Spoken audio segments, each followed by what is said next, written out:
Well, hello, Crashing in Podcast. Another episode today with a band from Telford, an alternative rock band called Estate. You can find them on Instagram, Facebook, Twitter, and their music is obviously on Spotify and all that. So go check them out. If you want to check them out before listening to the podcast, then listen to the interview. It's up to you. But But I hope you all enjoyed last week's episode with Noami Doors, sorry. And it was a brilliant episode actually. Unexpected, and it was I didn't know how the chat was going to go, and it's the same with every podcast. That's what I love about doing this.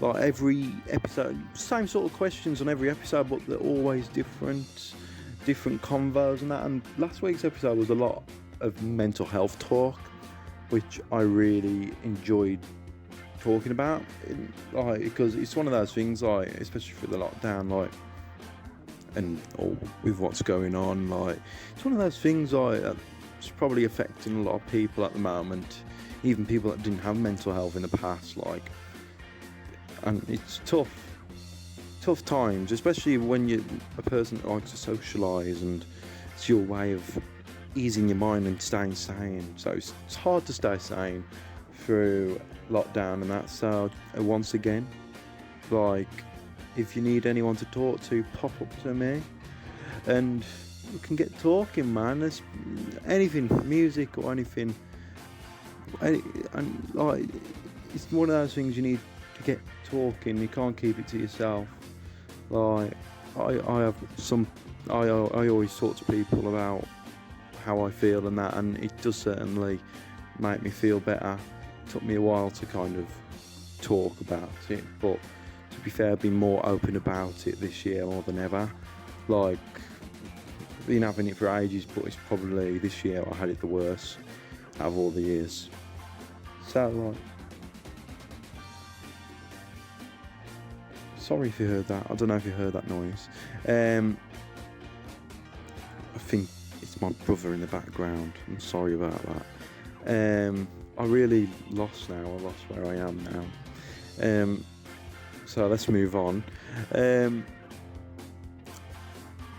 I swear he's doing this on purpose. I don't know if you can hear him, but he's doing little screams. And by the way, he's playing his PlayStation. So there's going to be a lot of that maybe during the podcast. I just can't find a good time to record and that.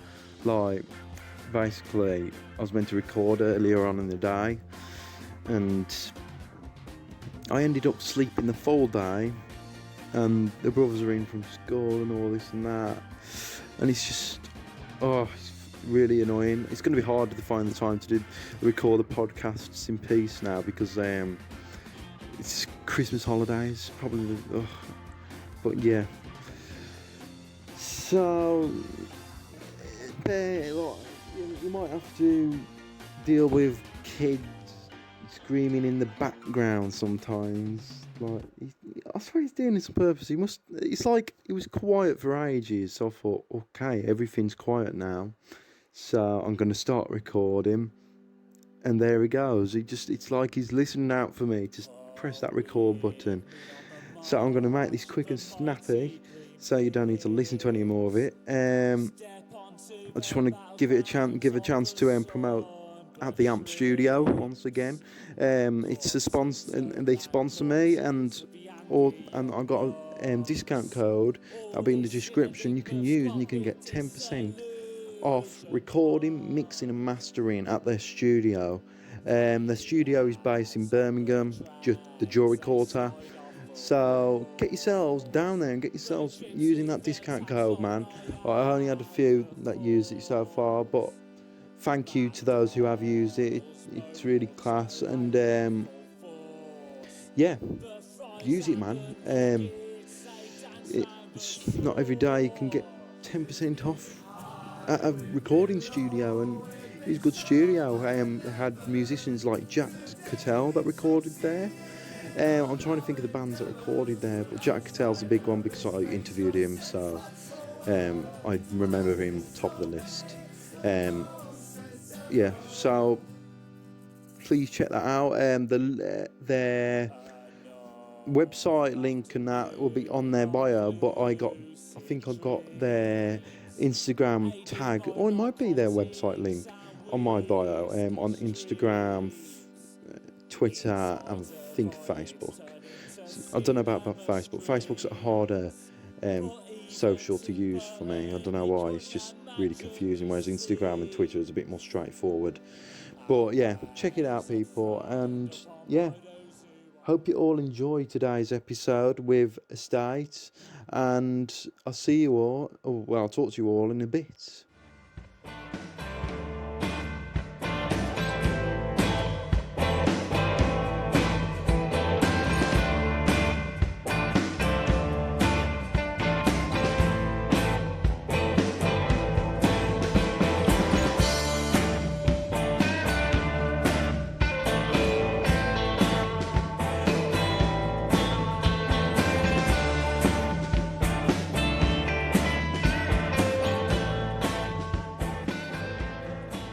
Hi, we're Estate. We're from Telford, and you've got me, Dave, lead vocals and rhythm guitar. I'm Dan. I play lead guitar and I also do a bit of singing. Sadly, we are missing Chris, who plays bass, and Carl, who plays drums, as we are respecting Boris's crappy Corona law, breaking the law, which is what we don't do here at Estate HQ. How have you been coping through the pandemic and the lockdown? I think coping through the pandemic has been a whole new level of getting used to stuff. Mainly because we don't really have an outlet of live shows, which is what we rely on quite a lot. Obviously, we like to think we've put on a good show. I'm sure you'll agree. And it's been really quite weird without that sort of part in it. Yeah, it's been a bit weird, just in general, not playing together every week like we pretty much have been for the last 3 years. I think just missing the shows is a big thing, and I don't know about you. I've been playing music a lot less as well. Yeah, I think it sort of affects on the psyche a lot. You when you're in the zone of gig, show, gig, practice, show, whatever, every month, and then you're out of it for a number of months. It does have a knock-on effect on your creativity. Gets you out of the rhythm, doesn't it? Yeah, but we've been doing stuff. We've been doing bits in the background. Yeah, we've got some stuff on the stove. We'll tell you about later on. Have you been doing much over the lockdown and like writing music and stuff like that? Yes, we have been writing loads. We've turned our spare room into a sort of music den, and as soon as we could, really, with coronavirus laws allowing, we hopped into the studio and recorded a new EP.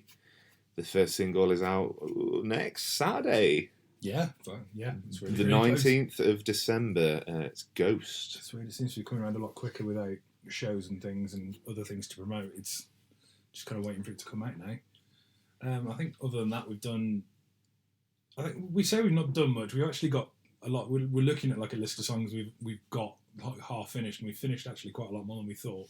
So we played a show just before lockdown, and I think we did like 2 half-hour sets, which was like mad for us. We never thought we had that many songs, but we kind of forced a lot out, didn't we, and pushed them out for the first time. Yeah, I think it was just going hell for leather, really. I mean, we didn't know going into the lockdown again what tier we'd come out as, and when live music's going to come back and how it's going to look. So we put a lot of stuff in there that we haven't done for ages. I think Altez was the first time since our very first show. I don't think we played that since 2018. Yeah, so that was a bit of a throwback, and we chucked in some new songs, swapping around instruments. So it's been good, man. Now I'm just going to play a 30-second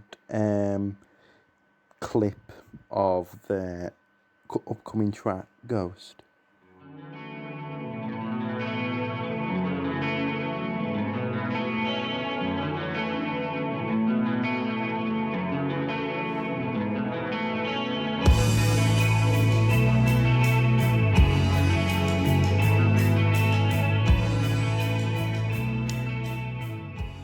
Have you got any plans for like when all this pandemic blows over? So in terms of when the pandemic's over, obviously, hopefully the pandemic will be over before our EP comes out, but I mean it really won't be because it's coming out in January. But Wishful thinking. yeah, absolutely. I think the first thing would be as soon as we physically can get a local show on and see all our mates again, play with some local bands, and just get some music back. Yeah, blow the doors off. You know what I mean? Like playing the sit down show was good. Don't get me wrong. It was the most. I think it was the most cathartic thing I've actually had all year was playing a gig. Just so weird though, isn't it? And yeah, when you're playing behind like a screen like you're a monkey in a zoo, it's a bit weird. But yeah, we really loved it. But obviously, we'd be looking forward to getting to a show where people can actually interact with each other and not get told off by bouncers. Really. Yeah, some singing would be nice as well because we're not very good at it. Yeah, absolutely. And then in May, we have Third Time Lucky. We're touching all the wood that we've got. We're going on tour. Thanks to Bedlam Bookings, we're going with Endeavour and Darley. Yeah. And had it cancelled twice. So this May coming up, it's going to be a year since we were originally supposed to go, which was a bit of a big deal for us because we've never been on tour before. Because no one outside of Telford really cares about our band. Yeah, the sad realization. I think the sad thing is that we had so much hype with the latest single, "Lose Myself," not "Ghost," and we couldn't do anything. A, we were in a lockdown, and B, the day that it came out, we lost all our internet, and we couldn't tell what people were saying. So that was pretty grim. So let's take it to the beginning, back to the beginning of it all. So how did you all get into music? Was it like your parents or anything like that? Yeah, getting into music was I think it was like secondary school, and I just sort of branched out from what everyone else was listening to. So obviously I was a way born hipster before it was cool. But yeah, I got into some really cool bands, like Lost Prophets, and obviously that was a really big mistake. When I look back on it, a really big mistake. But nah, it was cool to just have a different sort of perception on it. And then when I got to college and I took music tech, I met Dan. Yeah. My boy. That's it. And the music sort of we did different sort of like shit, and we never were together. And then I think the first year we passing ships, and then kind of second year we were in every class together. Yeah. It was good. It was real, and as for getting into it, it wasn't really anything. It was just by luck. I remember my first guitar was a crappy Westfield. That Clive from Music Brothers, if you ever hear this, sold me, and it was absolutely shit. So I'm glad you sell me better things now. But man, we're bad at this endorsement shit. Yeah, man. Clive, give us some free stuff, please. Give us some free stuff and we'll shit talk you. But yeah, man, it was just a sort of thing that happened. There wasn't any sort of way into it. I just fell into it. As for me, so I mean, my parents were always listening to music when I was a kid, so there was always a lot of it growing on, but like a lot of different stuff. So I wouldn't say they were massively into what I listened to, but like, my dad was a fucking huge Prodigy fan, so lots of like 90s trancey sort of stuff going on. But, I kind of... Meth. Yeah, loads of meth as a kid. As a 7-year-old, I loved meth. I think my granddad giving me his guitar when I was like 12 was a big one for me. And then I learned to play Smoke on the Water, and then I thought I was the fucking big daddy after that. Just strutting around the house, one-string riffs everywhere. Till I broke the E string. I still do that now. Yeah, to be fair, you do. So I hear it in the night. Right. What was the first band or musician you both really got into? Yeah. Gary Glitter. No, definitely not Gary Glitter. I think for me, big band obviously still have a massive influence. Obviously, Foo Fighters, the Foo Fighters, and they're just for me as a rhythm player, it's just sort of the ultimate encapsulation of what you can do with massive sort of sounding chord, big sing-alongs, and I think a lot of that sort of in plays onto what I sort of write with. But obviously, as I grew up, I found some other favourite bands. You know, Death Havana. A lot of lyrical content I write comes from them. A lot of 80s stuff as well, man. Peter Gabriel, Sledgehammer. What a fucking banger that song actually is. Yeah, legit nothing without that. So yeah, man. Just the main one's obviously Foos, but then branched into stuff when I started to get a bit older. Yeah, for me, I think my first one was Block Party, which as a lead player, I know obviously. I mean, Russell Lassac was like my favourite guitarist growing up. I remember watching him on Jules Holland. I think I was about 13. I just started playing guitar. And he did this weird kind of delay effect. And I was fucking blown away. And from then I was like, I need to learn how to make mad shit like that. And so they were like my first big guitar band I was into. Would you say the music you listened to in the past inspired the music you write now? In some regards, I think the music I've listened to in the past inspires what I write now, and in some things I don't. Like the first EP we ever all wrote together, our lead single off that, and probably our lead single till we fucking die, is called Forgiveness, and it's like it's a very country sort of inspired chorus. It sounds like I don't know about inspired. It sounds country. Well, yeah, it sounds country, but not inspired. I couldn't name you one country song other than John Denver. Yeah. Okay, so it sounds country, not country inspired, but like the chorus sounds like you're in a western in a bar, having a shootout. And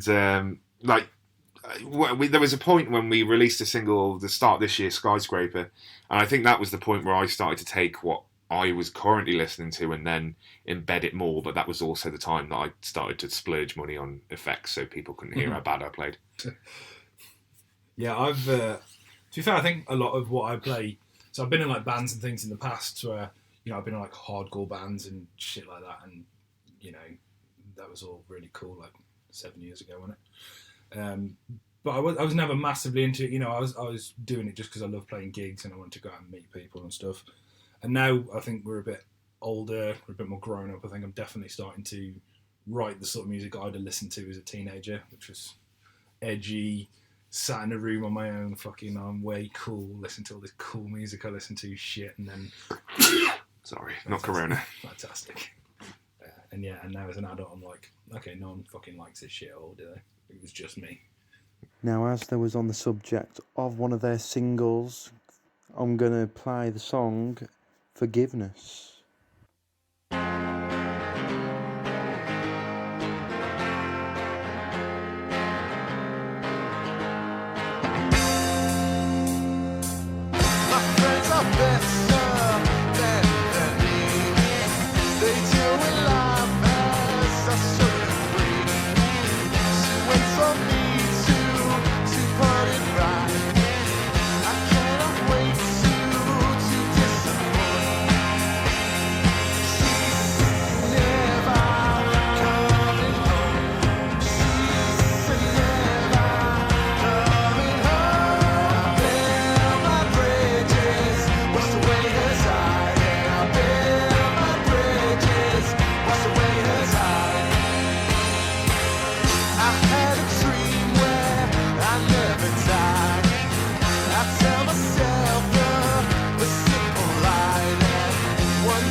that was Forgiveness by Estate.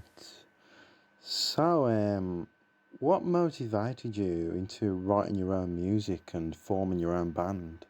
Um, I think I've been writing loads, and I always went through this weird phase of buying guitars and being like, "Yeah, man, this is it. The breakthrough's here." And then we'd have a practice with our old drummer, Rainbow. God bless his soul. But then when it came to the next practice, Rainbow would have forgot everything, and that sort of just it ruins the vibe when you're trying to get a band going. So I've been sort of writing for a long time, and it just sort of clicked where me and Dan, who had been friends for at this point near like 8 or 7 years, we were like, right, let's just make the go of it. And then obviously we found Carl, who had only ever played on Rock Band drums before, which was quite unsettling when he told me that. Fucking terrifying. But then he came down and smashed out Queens of the Stone Age in one take, and I was like, yeah, man, all right, fair play. As long as you can remember it, you're doing better than Rainbow. And then obviously we went through a bit of a palaver with bass players. I think we was the sixth bass player, fifth altogether. Yeah, sixth altogether. So we fell on our feet with Chris. Really lucky with Chris, and our new single coming out on the 19th, Ghost, has a lot of Chris. So much Chris, you're probably Chris'd up for Christmas. It is a lot of Chris, but we enjoy it. So yeah, that's me. I think the first thing that motivated me to write music and form a band was girls.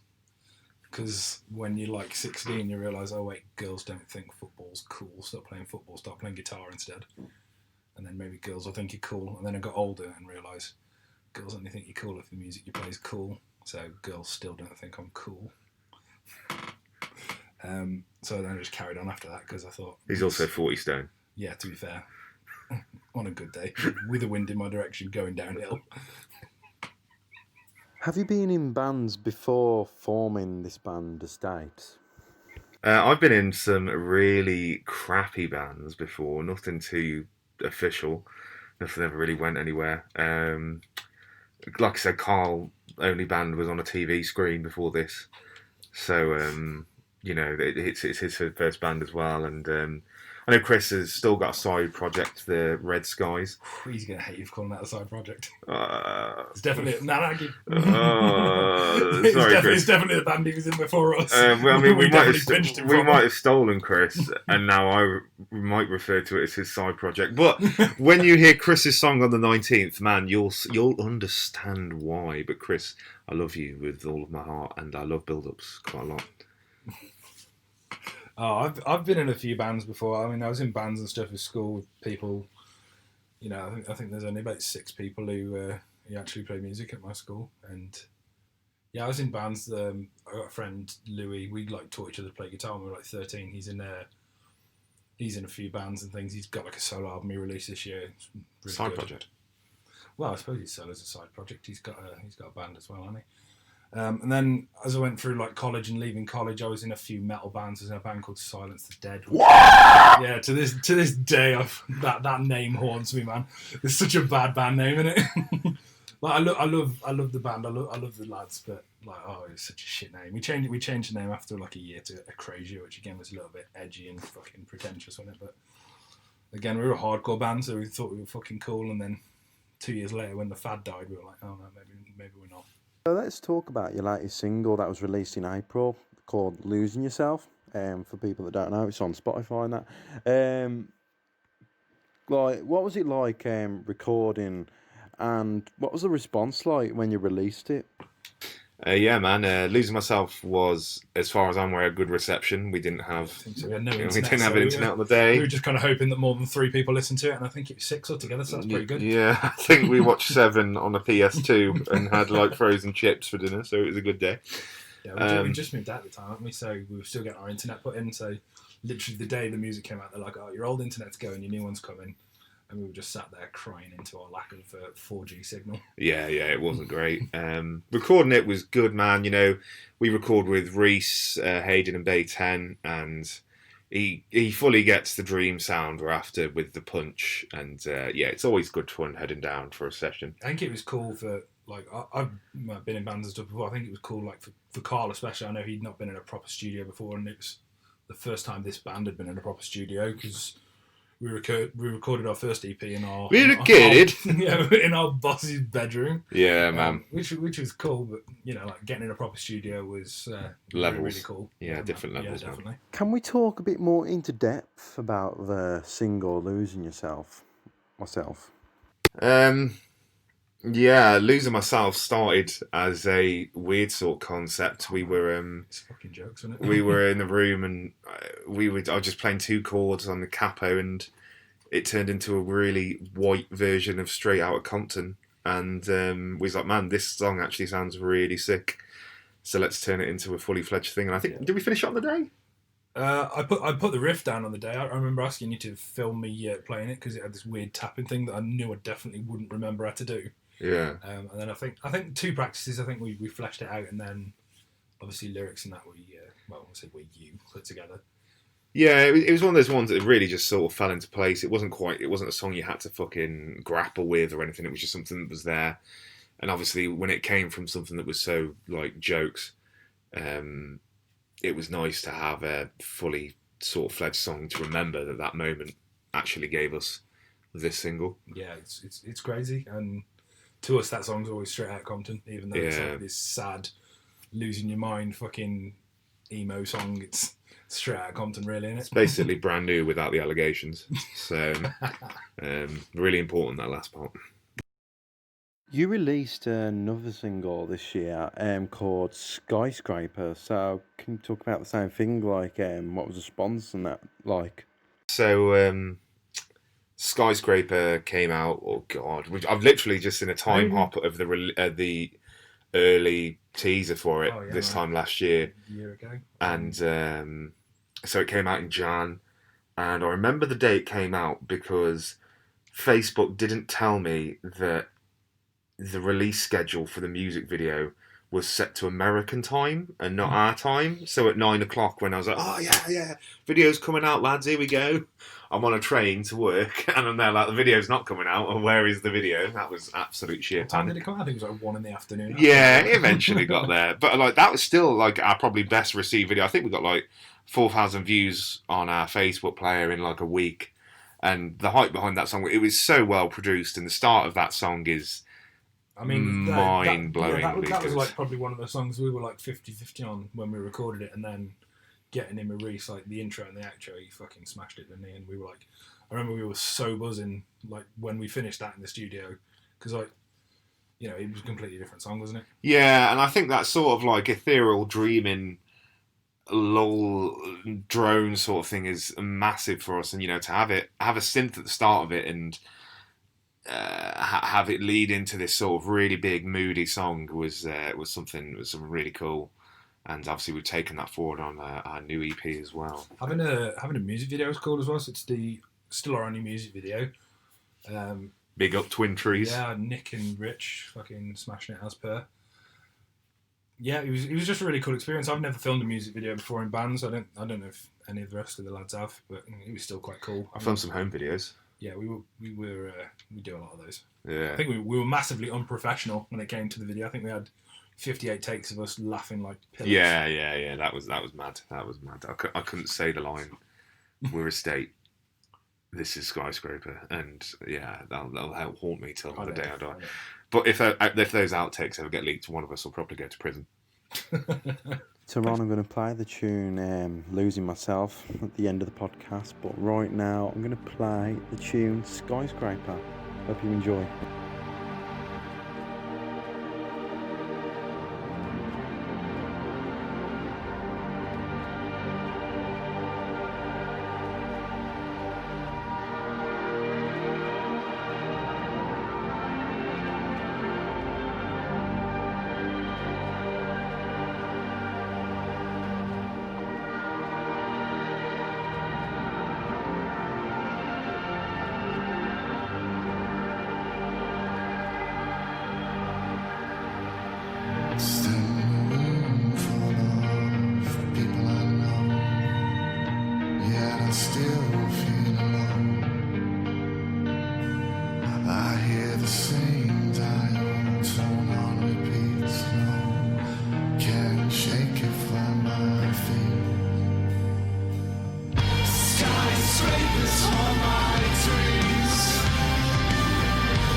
took my hand when I was just a man. Showed me what it was to fail and stand. My own 2 feet have never felt this pain. Nothing will ever be the same again. Skyscrapers are my dreams. They tower over me. Skyscrapers are my dreams. They tower over me.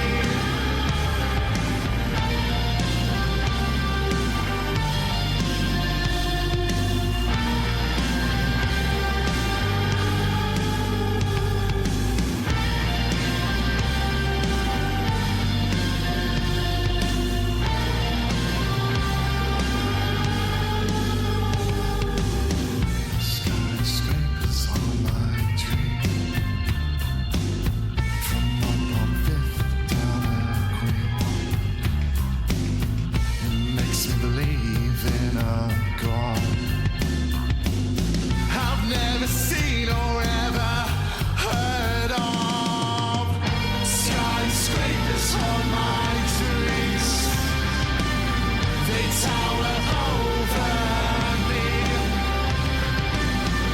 Skyscrapers are my dreams.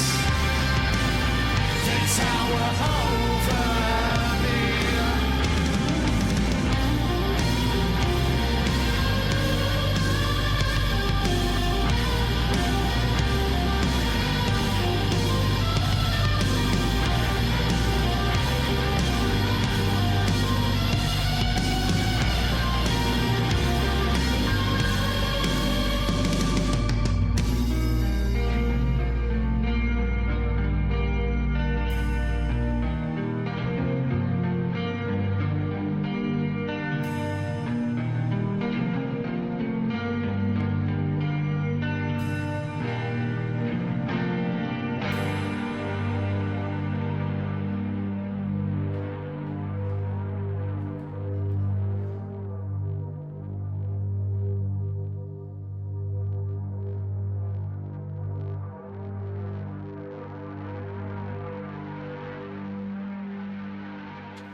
At some point, are we thinking of making an EP? Absolutely. We've done it. It has been made. The coronavirus EP has been made. It's been an absolute. It's been a labour of love, and you know these 3 songs. You know, the Home is one of the earliest songs we've ever had, and I think it's had 4 different bass players on it. Run With Me has been. That was mad. That song was designed as a filler, wasn't it? Like, Yeah. it was just a set filler, and now it's like. Now it sounds really fully fleshed out, and you know, Ghost is the first song we wrote with Chris in the lockup. We miss the lockup, but I don't miss the man who owns the lockup. Let's not go into that. I might cry. The guy's mad ting. I'm still not over that. But yeah, COVID couldn't hold back from 3 average indie emo anthems being formed in the depth of Warsaw. You say what you wanna. You say what you want about the other 2. Ghost. Ghost. Yeah, to be fair, Ghost pretty sick. Yeah, I definitely think it's our strongest collection of songs to date, and you know, it's very different. It's a very different EP to what we released before. I think we've really found where we are, and I think Ghost is the perfect sort of accompaniment for us, how we've grown as a band. It's got all the features that we want, the dreaminess, the drone, and then it's got a lot of Chris halfway through. And you know, you'll see. Not playing any music, just Chris. Yeah, it's just Chris, just standing there. there. You hear him doing shit. You hear him heavy breathing. Oh yes, I'm a ghost. Yeah, it's really good, and it comes out January 18th, which is the saddest day of the year, Blue Monday. Yeah, Blue Monday. So because we're if you want to get real sad, listen to it. But it might make us a bit happy if you show us that you've listened to it. No, listen to Spotify. If you want the CD, mail me. I'll burn it. Other than that, nah, CDs are dead, man.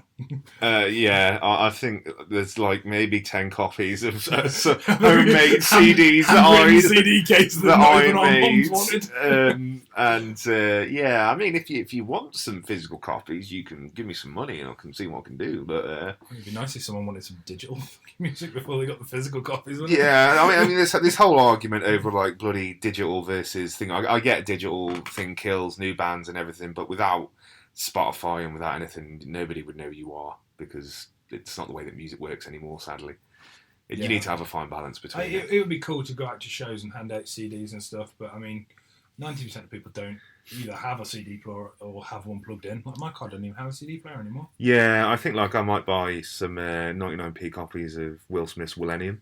And then hand them out instead and be like, here you go. Some DVD copies of Blade 2. Yeah. Oh, God, no. Yeah, if you want Blade 2, hit us up, man. Only DVD though, not Blu-ray. Yeah. We're only we're poor, man. Poor. Do you have any merchandise out? We're poor t-shirts. Yeah, Buy we all of the we've got like 4 left. Buy them quick. 3 left because Carl still owes fee on one.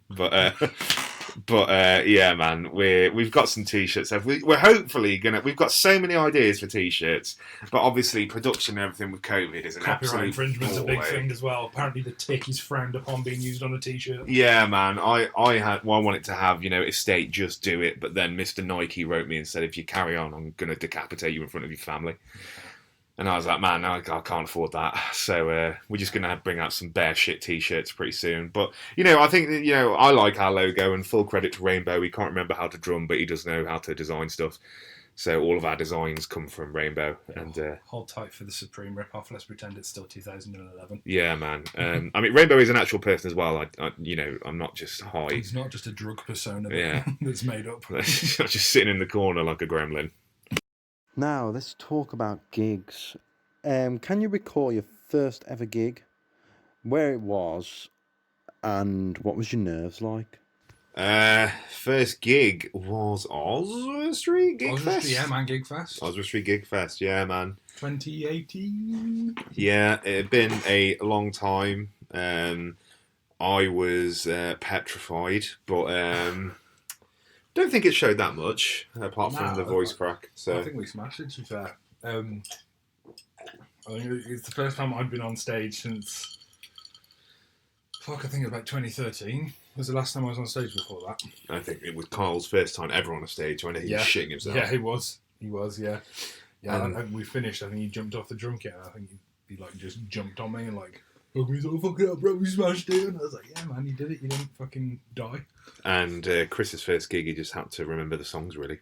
So he did that pretty well. I'm gonna say, I think he'd only been with us about 3 weeks when we played our first show with him. Yeah, and then was like, "Do you want to play the O2 Institute?" No big deal. Like not like it's a fucking shitty little pub or anything. Yeah. So yeah, man, it's the first gig.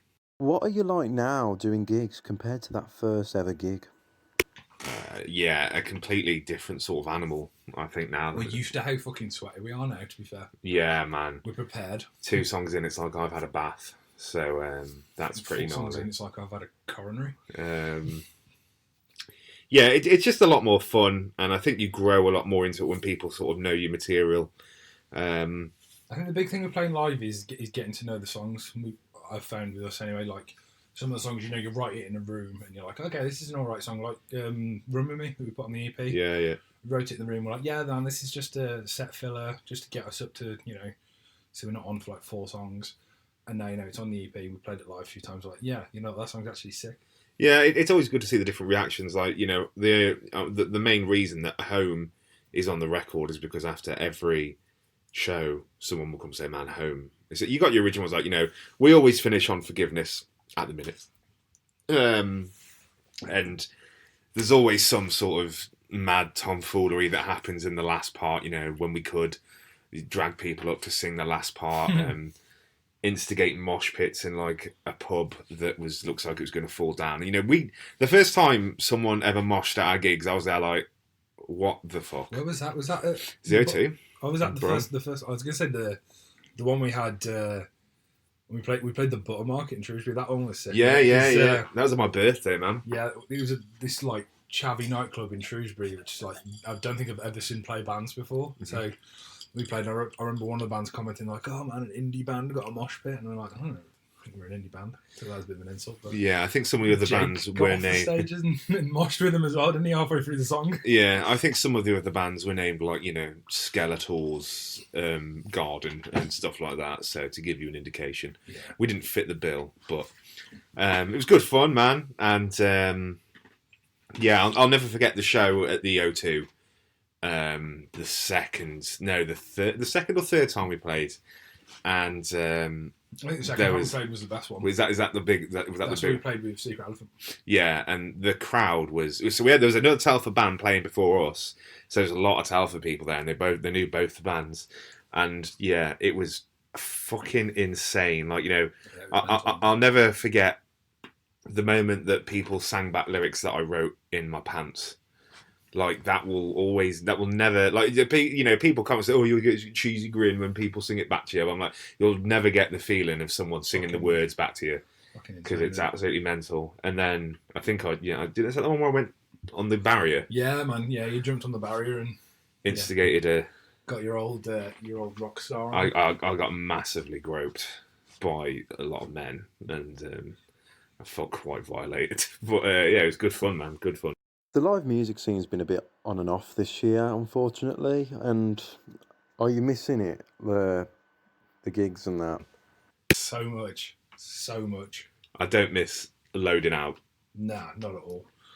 I don't miss bringing my t-shirts after gigs either. I I do miss the wetting process of I the miss the t-shirts. buzz, man. There's nothing like playing a guitar. I used to work in a school. I used to teach music, and I was like, one thing you ever do is get in a band, suck all together, and then go out and be the next big thing, because there's no feeling like playing on stage. And we said it earlier, I think there's a massive cathartic release in it for all of us, and it really helps with your mental health when you can play gigs and stuff.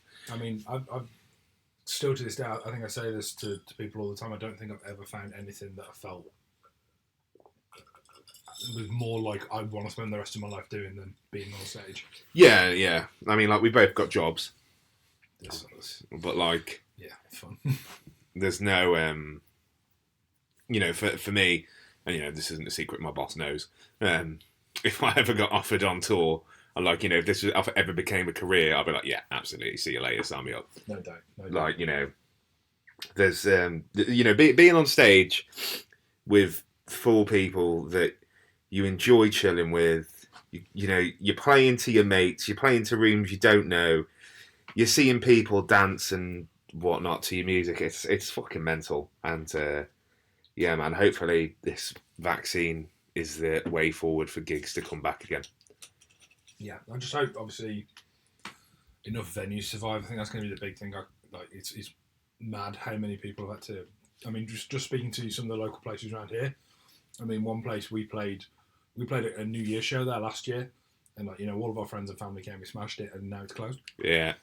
I think that'll be the big thing coming out of COVID is how many independents actually survive. Because obviously your O2s and everything will be well catered for, but the independent ones where bands break the teeth, we'll see. Yeah. When was your last gig and how was it? Yeah, hometown show, man. Albert Shed in Telford. Shout out the hometown. Do you want to use the word hometown a bit more? Yeah, fuck that off. Nah, it's staying on. That's keeping in the clip. I remember, man. I was out at dinner, and Boris made the announcement that we were going to be in lockdown on Thursday, and our show was on the Thursday. So, my better half gave me some conditioning and was like, "No, let's go to the venue and change the day." So we changed it to the Wednesday before lockdown, and it sold out. I think, all tables were full. There's no empty tables, which is, it was just a weird experience in the whole COVID gig thing. Like, everyone's sitting down. We had to sign like a waiver to say that we weren't going to encourage people to sing, which is fucking crazy thing to do before a gig. You want everyone to get into it, and then, sign this and tell people not to sing. I'm like, a show? You serious? We get it. We do get it. We understand. But like, it is weird times to be a musician. I don't think any other sector has really been hit like live art. No. And that isn't me trying to disrespect like hospitality or anything like that. But live arts are taking a battering, and a lot of bands won't come out the other side of this. They'll just fold. There's already been some bands going down. Hasn't Yeah, and you said a big band like Coast to Coast. They've just announced they're splitting up. Don't know if it's to do with this, but I mean, they're like the sort of bands we look up to kind of the next level. So yeah, but it was a good gig nonetheless. Good Do gig. you have any upcoming gigs? Yeah, we do. We've got our tour in May, which previously talked about. So I think the running order is London, Nottingham, Birmingham, Peterborough, Southampton, in that order. We've got a couple of shows lined up. We're going to Cardiff for the first time, which will be fun. Outside of England. Outside of England, yeah. Take on the valleys. Depending if, obviously Wales has got quite a lot of COVID at the minute, so we'll see how that goes. Depends if they want to let us in, doesn't it? They're super strict in lockdown. Yeah, we'll let see. Anyone go to the beach. We'll see. So we've got Cardiff, we've got the tour. Well, I think the thing with it at the minute is it's so hard to lock in a show because you don't know if an area is going to be in a tier 3 or a tier 2. And, that's why we look to real hope with the tour in May that the vaccine has sort of started to add some stability to the live sort of process and getting it on the right sort of track. Yeah, I think obviously as soon as physically possible, we want to try and get another hometown show together just to get together, just an excuse to see all of our mates, There's some really sick bands around here. Be good to play a show with some of them again. It's been coming on a year plus since we've seen some of them now, which is mad because, a lot of them we'd see practicing at the same rooms. We'd see them every week, and now, not seeing them at all, and, other bands parting and, disbanding and stuff. It's just nice to keep everyone going, isn't it? Yeah, man. Big up the hometown. Is there anything else you'd like to add to the podcast? Just thanks for keeping this sort of thing going, like smaller stuff for smaller bands, which is good, and it's good to pretend that someone actually gives a fuck about what we're saying. Yeah, like the grassroots sort of stuff is so important. It's more important than ever now, I feel, because obviously promoters and venues have got to reap some sort of reward this coming year. So I think the competition is going to be very hot, and just having some airtime is quite nice actually. Yeah. Oh, it's quite nice actually. Oh, it's lovely.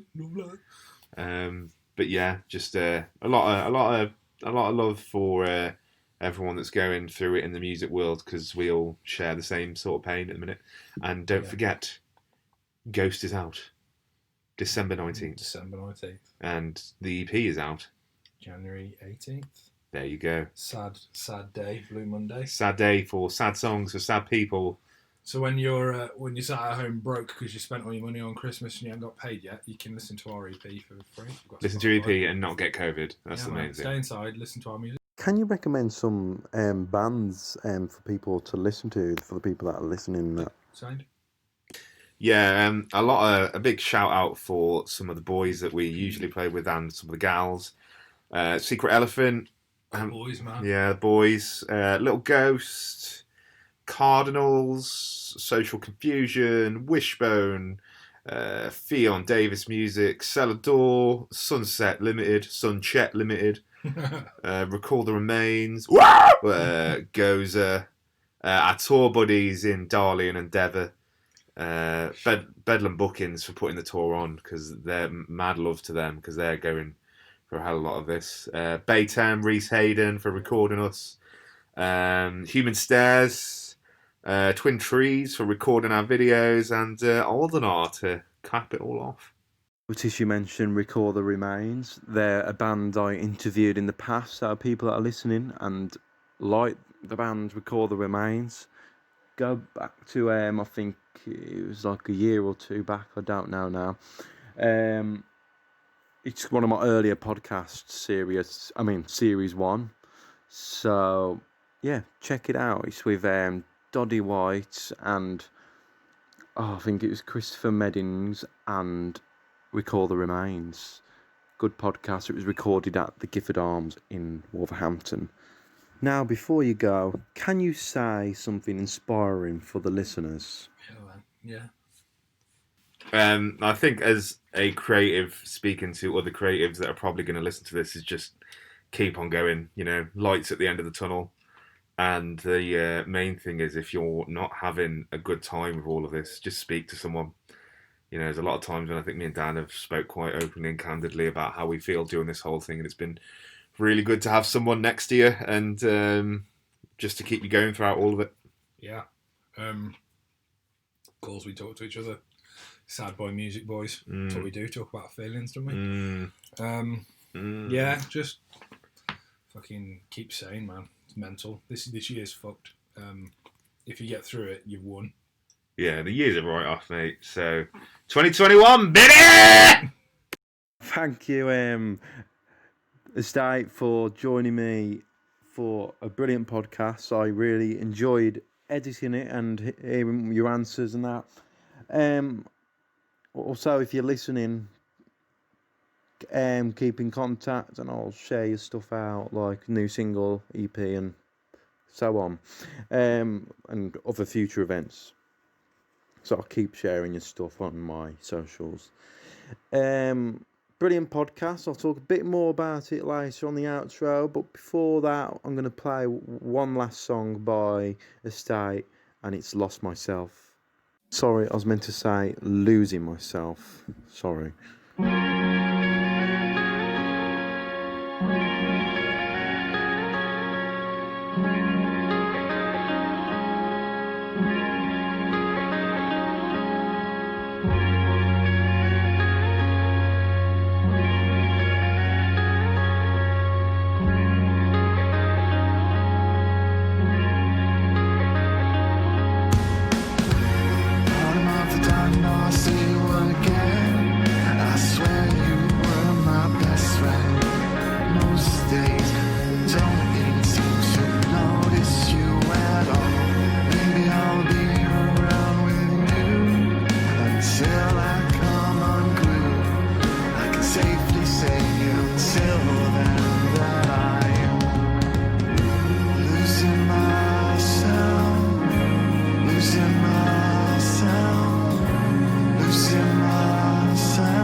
Most of the times we flick through,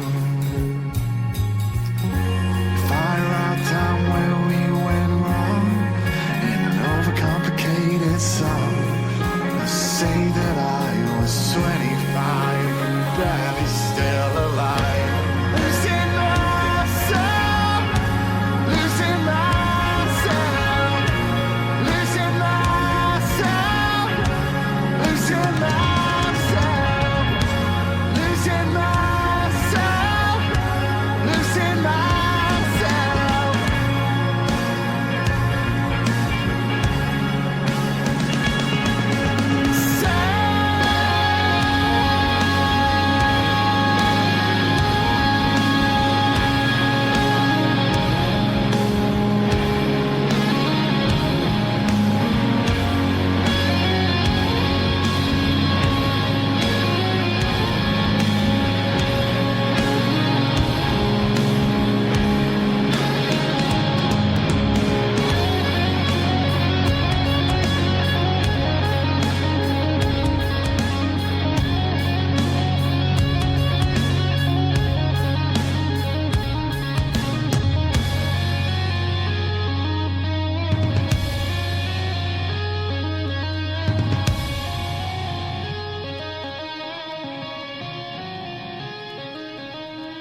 Well, that was Estate.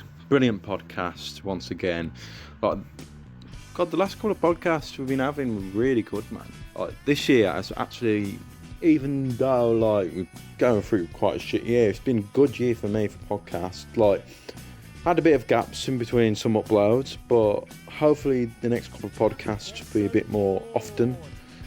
The next podcast I have got for you guys is a Christmas special with Alex Ohm.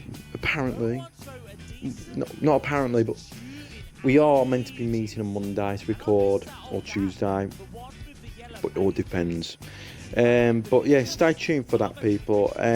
Also, what I want to point out again, man, like Estate mentioned, get talking to people, like this mental health wise and all this and that, and it's class that you're all pointing this out, man. Like, it is one of those things we need to be pointing out, like, if you need to talk to people, man, because it is quite difficult times at the moment, and especially around Christmas. Like, Christmas is, people seem to go on like Christmas is going to be like the happiest time of year, but for some not. So yeah, get talking people, man. Like, get talking to you, and it will make your whole life better. Getting stuff off your chest to mates and that. Get talking to me, man. If you need anyone to talk to, I'm here, because I know what you're going through as well. If we all know, it's like, it's better sometimes talking to someone that's going through the same thing, because they know exactly what you're going through, and it does help. So yeah, that's all I really need to say for today's episode. Thank you for joining me once again, Estate. Really appreciate it, and stay tuned for their upcoming gigs, people. Link and all that for their stuff, like socials and that, will be all in the bio. So get down there, keep clicking on their bios and clicking on my description or whatever it is, and follow their socials and their Spotify and so on. I'm trying to think. The Ammp Studio, I'm going to mention that again. Get my discount code is in the description. That's all, I think. That's all. Stay tuned for the Alex Ohm episode, and stay safe, people. And yeah, I can't think of anything else I need to say. Please like and subscribe if you enjoyed. Thank you.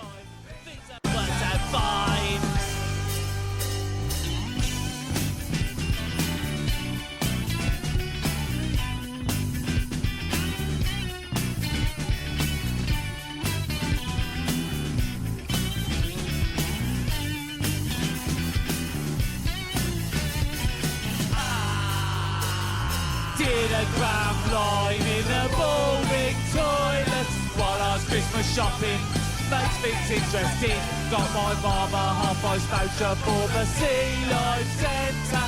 Got my sister to have tickets. Yes, I was off my tits. Got my ex-girlfriend a Pose DVD. She were my ex at the time, but things that worked out fine.